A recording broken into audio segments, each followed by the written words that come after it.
Hello everyone and welcome. I'm happy that you are here, and if you are here then you downloaded my free YouTube branding kit template. So let me show you how to use it. So once you downloaded the template from my store, you received a PDF with some links on it. These are the links to your banner, your intros and outros, as well as your thumbnails. So once you click into any of these links, it's going to take you straight into Canva to open up the template.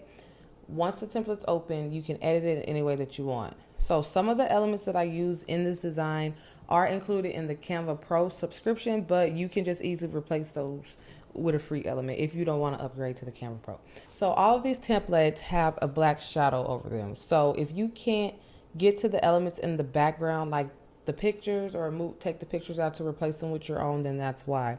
So what you can do is just move this shadow over to the side out of your way so that you can do what you need to do. And then there's one over this one on the banner as well.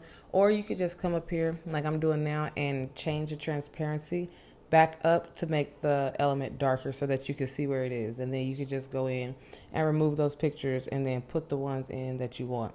The transparency that I had set for these originally was at 30, but you can put it to whatever you want, however dark or however light you want them to be. So you're able to take this out and replace it, and you can change the text as well. So let me show you how to change the text. We're gonna move over to the iPad to show you how to change the text. You can update your text, you can change the color, and you can change your font. So again, you can do whatever it is that you want to do. These tips do apply to all of your templates. So the banner, the intros, the outros, the thumbnails, they'll all have the dark shadow, and you're able to edit all of them any way that you want.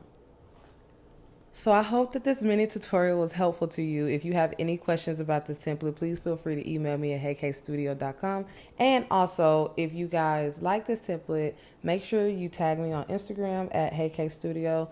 And I want to see your designs. I want to see what you guys turn this template into. So thank you for watching, and I will see you guys in the next tutorial.